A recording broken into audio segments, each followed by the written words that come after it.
Namaste. Warm namaskars and a happy new year to everyone who is present over here. It's an honor to do this particular online lecture with the community, I would say my own family of Sanskrit teachers and students. I'm also part of Mumbai University and I have the my office in the same Sanskrit department. So it's like feeling like a family. And a subject that I'm going to talk about, that is Chanakya and Arthashastra and his leadership ideas, actually started with the Sanskrit department and a very important scholar of Sanskrit, Professor Dr. R.P. Kangleji, did a mammoth work of translating the Arthashastra from Sanskrit to English, and that was my subject of research and PhD as well in the University of Mumbai. So it's an honor to be with my family members. And in my presentation and the lecture, I'll be sharing you some ideas and some application of Arthashastra from a modern day leadership perspective. So with that, you can look at the PPT and please feel free to share this PPT, use this PPT in your research, and of course, beyond research and examination in your career and personal life as well. So with that, let me begin. Chanakya and his leadership ideas, especially for modern day leadership. I have written a lot of books on Chanakya. I tried to simplify it to the common man, the common masses, and I've written 22 books on that particular subject based on Chanakya. The first one being Corporate Chanakya. And this book, Chanakya's 100 Best Sutras, is my 22nd latest book. The idea is to create an awareness that Chanakya has become popular beyond the academic circles thanks to my publishers and readers as well. And it became so popular that I got an audience many times with our honorable PM, who himself is a big fan of Chanakya. He's been following a lot of Chanakya strategies. And I'm happy that all of us put together need to take this journey forward. With that, I'm going to start with a little bit of a historical background of Chanakya and Arthashastra before we go into the leadership aspects. Chanakya, everybody has heard about him, but who was he? Where did he live? What did he do? Because of which he's a legend. Here are some historical research data. Born in the 4th century BC, roughly 2400 years ago, known by three names: Vishnugupta, Kautilya, and Chanakya. Same person, three names. And he had taken an oath to pull down the Nanda dynasty. Chandragupta Maurya's kingmaker, of course, responsible for the defeat of Alexander when he came to India. Ashoka was the grandson of Chandragupta Maurya, and it is said that Chanakya even trained him, and he became India's first global emperor. But for us as students, all his work have been documented in Kautilya's Arthashastra and Chanakya Niti. In fact, more and more books are coming out about Chanakya and his works. Chanakya Praniti Sutra, Chanakya Rajaniti Dharma, etc., etc. So uh, I don't get into the dimension of thinking that which was the original one, and of course the original one is Arthashastra, but a lot of books which is written about Chanakya by somebody else. So there is one school of thought which believes that Chanakya Niti was not written by Chanakya, but it's a compilation of his ideas. So whatever it is, please do read Chanakya. In fact, I keep getting a lot of new materials about Chanakya. And in India, we have so many different languages. In multiple languages, there have been, Arthashastra being translated. And the latest book that I'm reading is this one, just for information. This was something that I found in Hyderabad, and I got many insights about different scholars working on Arthashastra and Chanakya's thoughts. But for academic pursuit, Arthashastra definitely is a book that has given us a lot of guidance in the political and leadership space of India. The Hindu political thought cannot be complete without Chanakya's Arthashastra. So let's look at Arthashastra as a book. Initially, traditionally, it's known as a book of economics, statecrafts, punishments, Dandaniti. Then we have Rananiti, that is warfare and of course strategy, Niti, policy, planning, etc., etc. So Arthashastra has got various dimensions. Of course, primarily written in Sanskrit, about 6,000 sutras, 15 books, 150 chapters, 1D sections. And interesting for all researchers, this book is still available in physical format. And if you are interested in seeing the Arthashastra in the palm leaves, you can go to Mysore University in Karnataka state, where we have the Oriental Research Institution. And it has been carbon dated that the 2,400 years old Arthashastra is still available for our generation. But having the manuscript is not enough. A great scholar called Shama Shastri translated that into English, and that's where India got a very different approach from the Western community, especially its intellectual tradition concerning leadership, governance, and politics. So, just to decode, I would look at it from a new dimension as a book of leadership. Many people have written Chanakya and management. I give it a new dimension of leadership. That was my topic of PhD research in the Department of Philosophy, University of Mumbai. My guide, Dr. Shubhada Joshi Madam, was very clear that you should look at a new dimension. That's where research contribution comes in. So I said, yes, Chanakya trained Chandragupta Maurya, but the ideas can be used in modern day leadership also. But for the new beginners, I say, what are the five things a leader should know based on Arthashastra? The first is fundamentals of leadership. We should have some theoretical, philosophical base. And that's what Chanakya talks about. So every leader should have some basic fundamentals. So he talks about Anvikshiki, he talks about Vriddha Sanyoga, and the first opening chapter talks about Vidya Samuddeshaha. So all these are fundamentals, but you have to move ahead beyond theory to practice, and that's where economic comes in. So every leader should know economics. So whether in the corporate world or the government or the academic world, we need to understand economic as an important model. Law. Every particular organization or a nation or a state is bounded by certain bylaws. Every institution has got bylaws. A country like India has got a constitution, and we all operate around the laws that is given to us by our founders. Of course, from time to time, the laws have to be refined. So every leader should be conversant with law. I'm not only telling about legalities, but an understanding of the rules of the game helps you to play the game better and, of course, become a winner of the game. Then other aspect of leadership is foreign policies. Arthashastra talks about Rajaniti in a very different context, in a global context. We have the Rajamandala theory, which has been used by our current government also in a big way. And of course, we have war as a separate subject. And I've been fortunate to train the Indian Armed Forces in the aspect of Arthashastra and war. So these are some five basic things about Arthashastra. Yet, Chanakya says a leader should be a polymath. What do you mean by polymath? A multidisciplinarian. Today is a generation of specialization. But Chanakya says, why specialize? Of course, you should have a specialization. It helps you to focus, yet you should never lose the big picture. So a polymath is a multidisciplinarian. And if you come to know about our ancient Gurukul system, we had multiple disciplines that were taught. As we say, the 64 kalas. So Chanakya says various subjects, including gemology, Ayurveda, architecture, etc. In our own Mumbai University, we find different departments teaching Arthashastra, philosophy department, our own Sanskrit department has courses. The department that I head, it's called the Chanakya International Institute of Leadership Studies. There we teach Arthashastra. The economics department teaches Arthashastra. JJ School of Arts teaches, Arthashastra. Using one book, but multiple dimensions can be explored. Yet, the book survives the test of time as it has been worked on the basis of human psychology. When you're a leader, you have to deal with human beings, and that's very important to know. That's why it is also Rajaniti Shastra and Manasa Shastra. So I say, if you can understand Chanakya's way of thinking, it's going to help you as a leader. Samadana Danda Veda. These are very commonly known policies of his. Even in what we say colloquial languages, there are ideas of Chanakya. For example, पैसा पैसे को खींचता है. Wealth brings in more wealth, money brings in more money. Dushman ka dushman dost. Enemy is a friend. All these are ideas of Chanakya from the Arthashastra.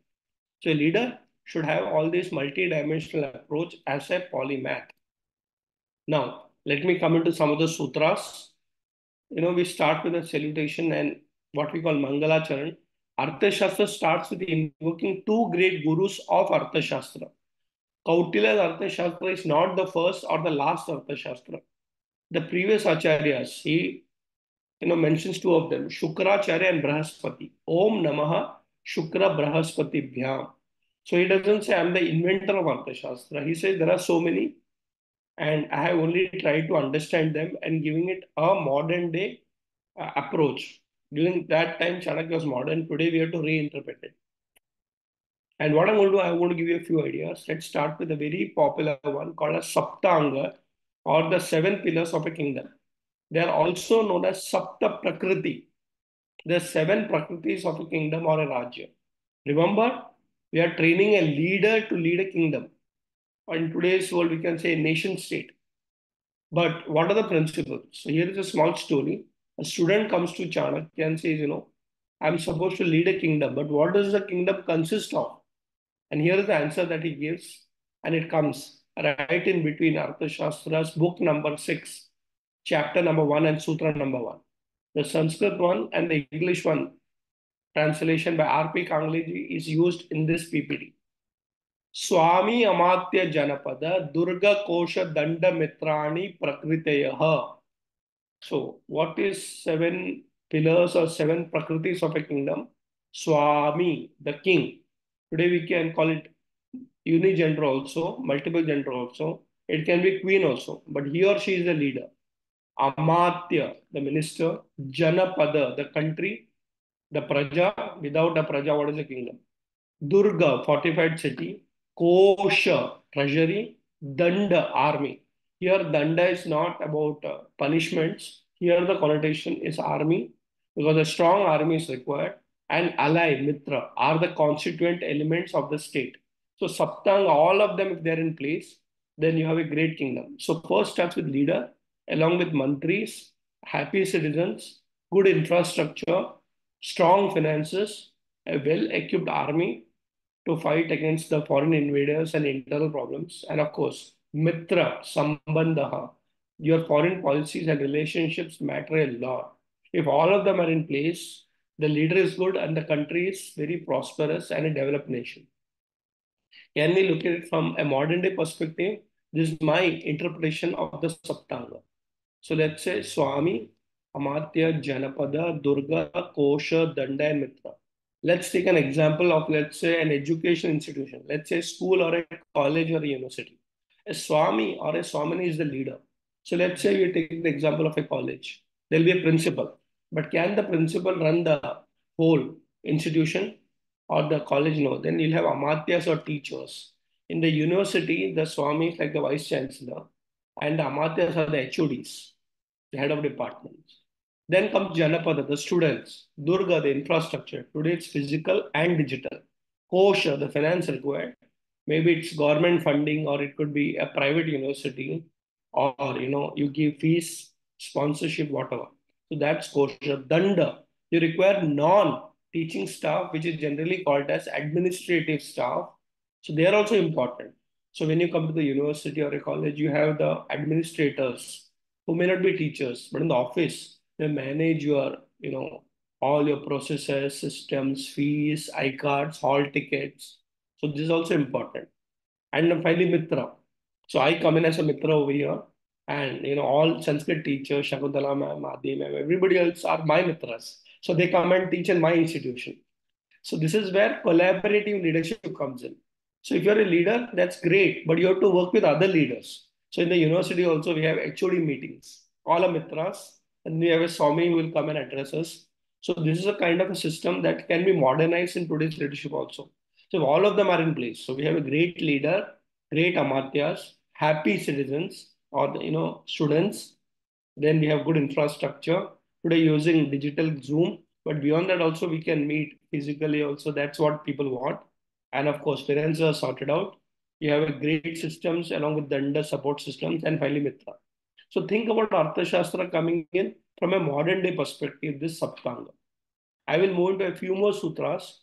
Here I will not elaborate, but I want you to research and look at applying this in your own perspective. So here is a complete detailed explanation of the Swami, the king. Again, today's a generation, we don't limit it to a particular gender. In fact, today we're talking about leadership from not just male or female, but also transgender. So in fact, Sanskrit is one of those languages that has accommodated every gender. It's the only language in the world which has got Strilinga, Purushalinga, and of course, Napusakalinga. So when you look at the leader, open up your mind to all possibilities. So here are some advice. Don't be a boss, be a leader, as we say. Because in the corporate world, too much bossing doesn't work anymore. People will just resign and go. A leader is part of the game. So lead as a role model. Don't just command over there because of a position. So here are some Sanskrit verses. I'll use the English translation due to lack of time. But just to give an indication, so much wealth about leadership is there in our Arthashastra. He should have constant association, nitya. A leader is not the one who becomes a leader and forgets his guru. He have to have nitya, association with elders. The term here is Vriddha Sanyoga. A complete chapter is there in Arthashastra based on it. So association with elders in the learning for the sake of improving his training. You may be trained as a leader, and you take a position, but still you require guidance. That's why Chanakya continued to train Chandragupta Maurya after he became an emperor also. Since training has its roots in that. So what is the basis of training? It is constant association with the teachers and experts of that field. So friends, even if you complete your respective academic courses, come back to the university, come back to your respective teachers, and they will guide you further. That is called Nityascha. For a leader, there is no stopping of learning at any point of their life. This is my favorite, and you can see that behind also. I put up, I love this. Praja sukhe sukham rajnyaha prajanam cha hite hitam. Natma priyam hitam rajnyaha prajanam tu priyam hitam. In the happiness of the subjects lies the benefit of the king, and in what is beneficial to the subjects is his own benefit. What is dear to himself is not beneficial to the king, but what is dear to the subjects is beneficial to him.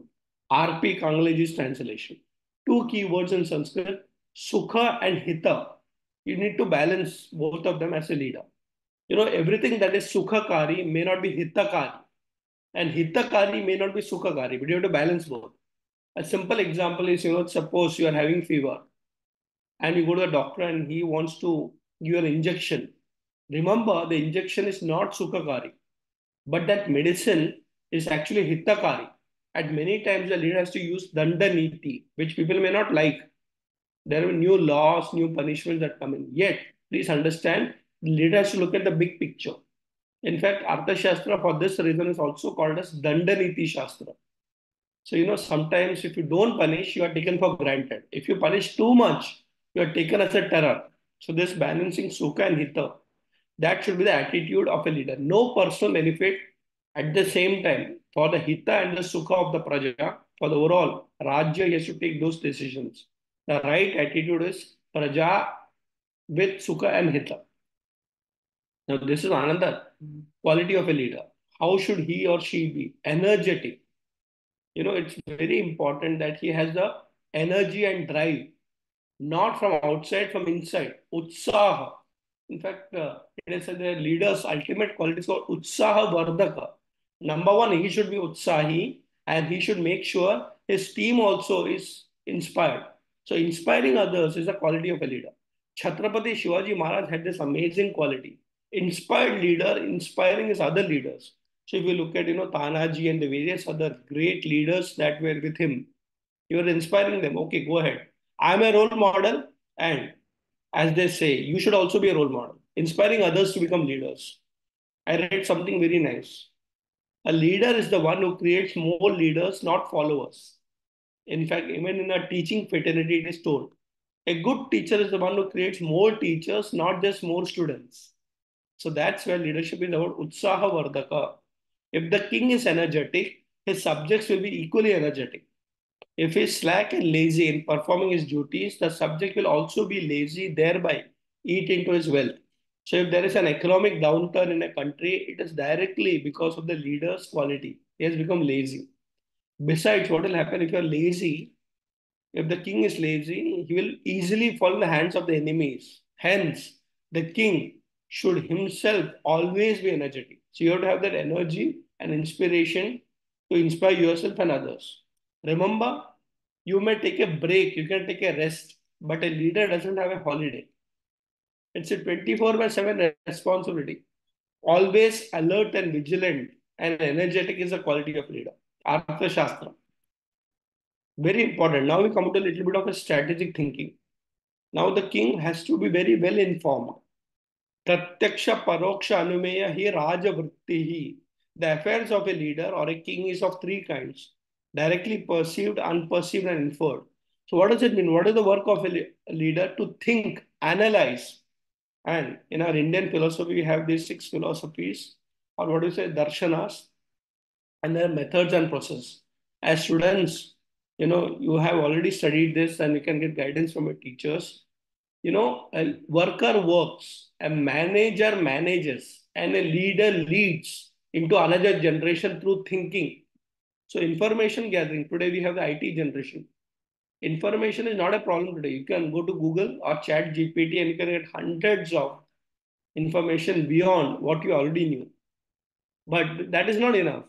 So, reading, gathering information, collecting information is only one point. We have to analyze it. That is where the very important factor of Chanakya comes in, called Anvikshiki. Maybe some other time we can take a separate lecture on that. Sankhya Yoga Lokayata Iti Anvikshiki. How do you analyze it? But start with information, but don't end with information.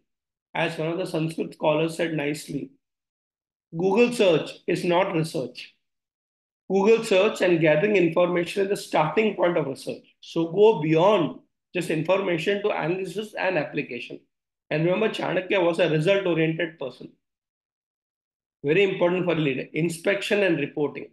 A leader should inspect and the people should report. This is the administrative quality of a leader.